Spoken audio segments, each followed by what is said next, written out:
What's up YouTube, Johnny2x44 here, back again with another video. Today we're going to be talking about budget alternatives to cards that people typically use in their deck. Not necessarily staples, but definitely expensive cards that you might want to have in your deck and you might not be able to afford right now. And before we get this video started, don't forget to leave a like and subscribe to this video if you like what you're seeing. This is day 2 in a row that I've recorded a video. I might not upload it the same day, but at least we have 2 videos out that are available for you guys to watch, all 10 of you. So thank you for subscribing, thank you for liking, and without further ado, let's get into this video. Coming in at number 1 is Triple Tactics Talent. Now this is a card that's kind of hard to replace because it does 3 things, and not one card does all 3 of those things exactly the same. But there are a couple effects that people like to use the most. Now the draw 2 thing is very hard to replicate with any card without getting into Pot of Greed territory.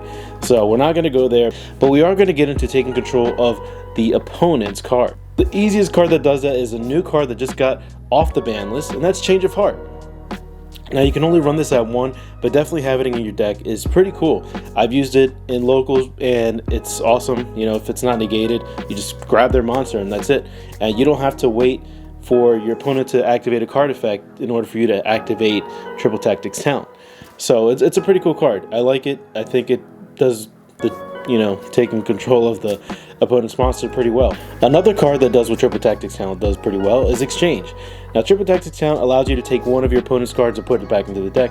Exchange allows you to look at each other's hands and each one of you basically trade off a card. So you might want to use Exchange when you have maybe 1 or even 2 cards left, and you look at your opponent's hand, you say, okay, I'll take this card. So if you see that they got an Ash, or you see that they have a specific card that's going to make their deck go, you definitely want to take that card. So if you see them have Aliber and a bunch of like hand traps or something like that, you can just take Aliber and their hand's dead. So yeah, I think those 2 cards are pretty good alternatives to Triple Tactics Talent. Next up we have Lightning Storm. Lightning Storm is a card that is very good at getting rid of the board, okay? So if you're facing a deck like Altergeist, for instance, and they play a lot of heavy back row, or you're facing Sky Strikers, you want to use Lightning Storm.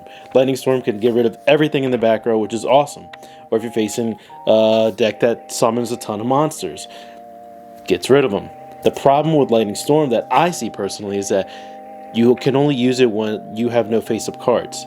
So yeah, it does a lot of cool stuff, but honestly I think it's a little overpriced for what it is myself. Regardless, it's expensive, and if you want something an alternative to that, here's a couple cards I think will do you better. So right now you can get Raigeki pretty cheap for around like $5 or even less depending on what rarity you get. Raigeki does the same thing. It gets rid of every single monster on the field. You don't have to wait for anything. You place it and it's good. Now it's not a quick effect or a lightning effect or whatever. You do have to do it on your main phase, or you have to do it during your turn. But same thing with Lightning Storm. What's cool though, again, is that you don't have to do anything. You just activate it and it's good to go. Another card that does the same thing is Dark Hole. Now people say, Dark Hole is going to get rid of your monsters too. Well, just do it when you don't have any monsters out. Again, Dark Hole is another one of them cards that is super cheap, and you can easily get like 3 of them for like 30 cents. So it's definitely worth picking up. Again, it does exactly the same thing that Lightning Storm does. Gets rid of back row, or gets rid of the monsters. Another card that you can use instead of Lightning Storm is Hate Your Nade. Hate Your Nade gets rid of all back row. So if your opponent set past turn, you can use Hate Your Nade, give it right back to them. They can't do anything anymore unless they have a response that negates that. But yeah, it's not likely. And on top of that, you can also use Twin Twisters or even just MST. MST is Mystical Space Typhoon for those newbies out there, which I'm a newbie myself, sort of. But anyways, MST and Twin Twisters is pretty cool. Twin Twisters is kind of rough because yes, it gets rid of 2, but you have to discard something, which you might want to do. Some decks you like to discard cards, or you need to get rid of a card in the graveyard, like Therions or something, or Punk. But then again, sometimes you don't. Sometimes you want to keep them in your hand. For that, you would want to use MST. MST is a lot better, I think, in that aspect because you don't have to do anything. You just get rid of the back row. And it's just 1, though, with MST. So it won't wipe it all out, but at least it gives you an option. Now, up next is a card that I don't see a lot of people play personally, but I hear a lot of talk of it and how it has use in I don't know if people are still playing it or not, but I've heard some noise about it. And it's Small World. Small World is basically a card that searches just about any monster. What you do is you basically reveal a monster, you grab another card that has one likeness of it, so either the same attribute, type, I believe attack and defense, or defense, and you grab a card that has one of those that match the revealed card, and then you grab another card that matches in the same way the card that you took out of your deck. You add that one to hand, the other one you banish face down, and the card you revealed you put face down. It's a lot, but it gets you the card that you need. Another card that does that is Clear New World. So what Clear New World does is target one face-up monster you control, destroy it, and if you do, special summon one monster from your deck in defense position who's with a different original type and attribute whose level is lower than that monster's original level, but negate its effects. You can only activate one Clear New World per turn. So again, it searches the card that you need. It might be a little bit restricted in what, how to get there, how to get to your monster, but it still allows you to do the same thing. So yeah, again, I don't know if that's a card that people are running a lot. I personally haven't run into it in a match, but I definitely have heard people talking about it. But yeah, it's out there.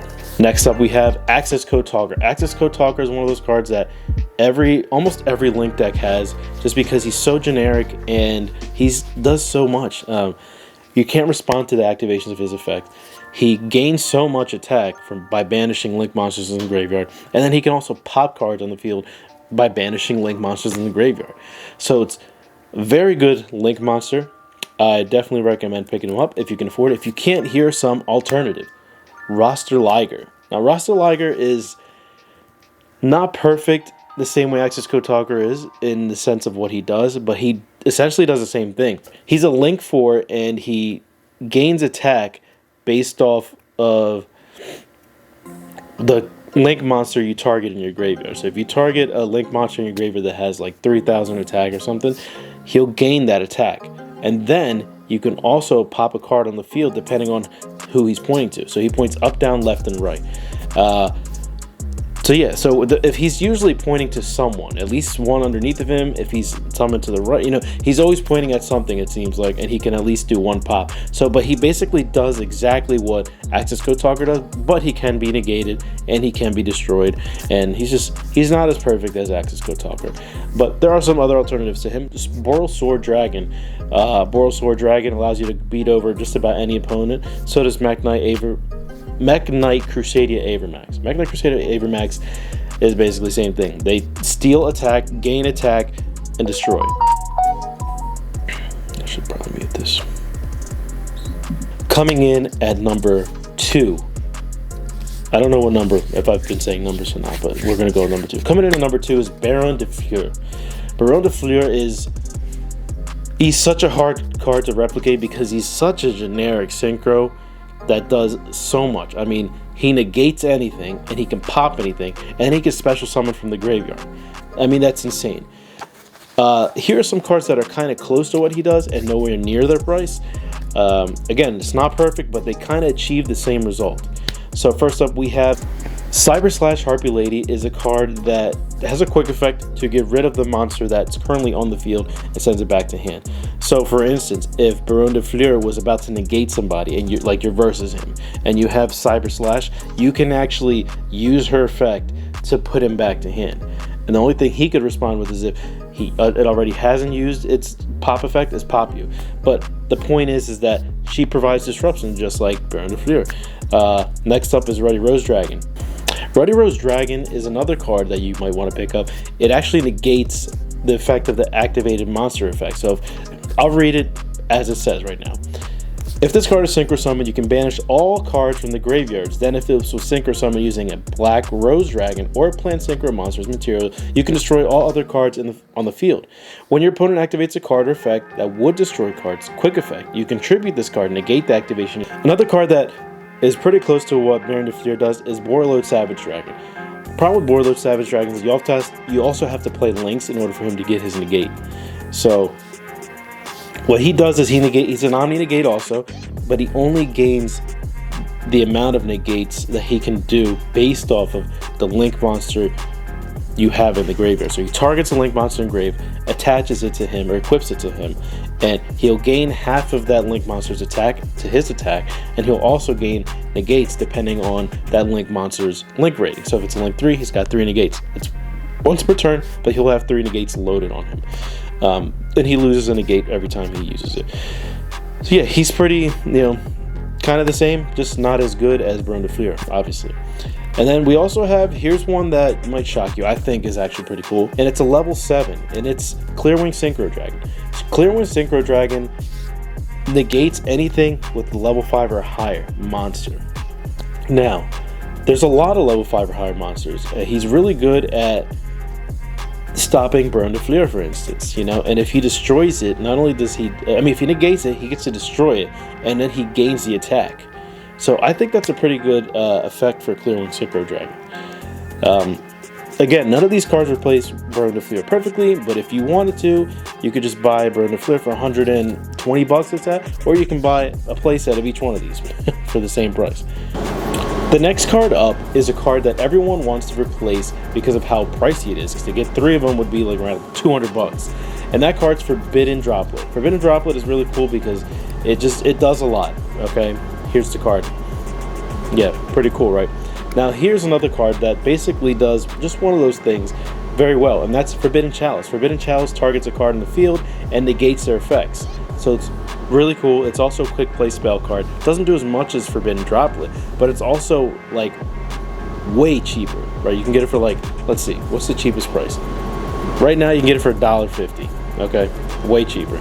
Another card that kind of does what it does, kind of does what Forbidden Droplet does, is Dark Ruler No More. The problem with Dark Ruler No More is that you have to activate it on your turn, and you can't deal damage to your opponent. So you can still kill monsters, you can still, attack and everything, but you cannot deal damage. So it's a good way to get rid of your opponent's, monsters, send them to grave, or banish them, or whatever you need to do. If there's, you got, your opponent has Baron de Fleur on the board or something, it's a perfect card to activate on. So there you have it, everybody. That's my list for budget alternatives to meta cards, or cards people play in the meta right now. And let me know what you guys think. Do you guys think that these are good alternatives? Would you main deck these? Are you willing to not spend so much money and just main deck them? Let me know what you guys think. But that's it for today, guys. Peace out.